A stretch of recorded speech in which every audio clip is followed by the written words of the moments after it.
अगली सुबह हवेली के रोमांचक अनुभव के बाद गांव में राजू और बबलू की शरारतों के चर्चे फिर से फैल गए। बच्चों के मन में उनके साहस के लिए सम्मान और डर दोनों ही बढ़ गया। लेकिन कुछ गांव वाले उनके साहस को समझने के बजाय चिंतित हो गए थे। प्रधान जी ने सोचा कि इस बार बच्चों को थोड़ी सच्चाई बताई जाए ताकि वे समझें कि हर साहसिक कार्य करने से पहले सुरक्षा का ख्याल रखना कितना जरूरी है। प्रधान जी का सबक। गांव के बड़े बुजुर्गों ने तय किया कि एक कहानी सुनाकर बच्चों को समझाया जाए।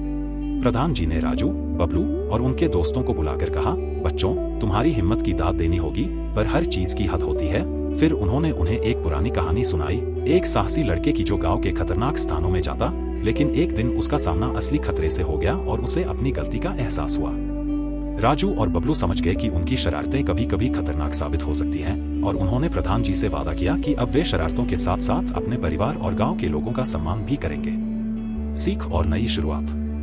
इस साहसी यात्रा और शरारतों के बाद राजू और बबलू ने अपनी चंचलता को गांव की भलाई में लगाने का संकल्प लिया।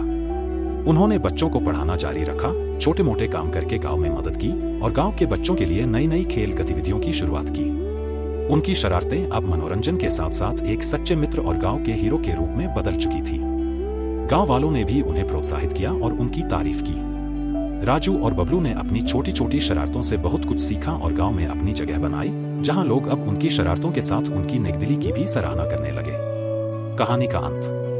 राजू और बबलू की शरारतें अब गांव की खुशियों और सहयोग का हिस्सा बन चुकी थीं और उन्होंने अपने जीवन का एक अनोखा सफर तय किया, जहां उनके छोटे छोटे मजाक, साहस और सीख ने उन्हें गांव के सच्चे नायक बना दिया। अगले भाग के लिए चैनल को लाइक और सब्सक्राइब करें। मिलते हैं अगले वीडियो में। धन्यवाद।